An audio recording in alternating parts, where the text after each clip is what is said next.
Western leaders are looking to inflict the most pain on Putin's Russia, but not their own economies. And that's why there's all this discussion of a price cap. In simple terms, a price cap is a form of regulation, the maximum price of a good that you can extract. A number of ways we can see this being used is to protect consumers, if there's a scarcity in the market, or even as a geopolitical and foreign policy tool. And that's what we're seeing now.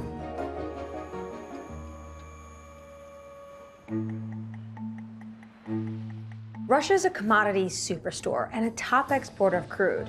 Part of the deluge of sanctions Europeans have put on Moscow include a ban on Russian oil, as well as sanctions on the services that would be needed for that crude to, say, go to a third-party country like India, making it very difficult for India to import it if they can't access, say, an insurance company or the financial sector.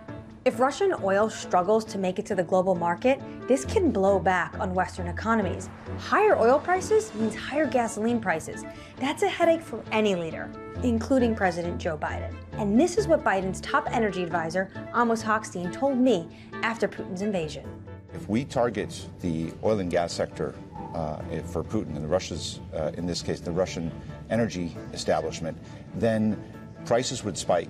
Perhaps he would sell only half of his product, but for double the price. That means he would not suffer the consequences, while the United States and our allies would suffer the consequences. That is not a win. That is a fail. So the G7 has decided on a price cap. The American people will deal another powerful blow to Putin's war machine. If you buy at or below the set price, you can access the services needed to transport that crude to a third country. But it's not that simple, and two big questions remain. One is whether or not Russia's biggest customers will agree to the price cap. The second problem is Putin. The Russian president has said he will not export to any nations that abide by the price cap. The Kremlin may also be thinking that if they withhold more oil from the global market, they can hurt Western economies more than their own.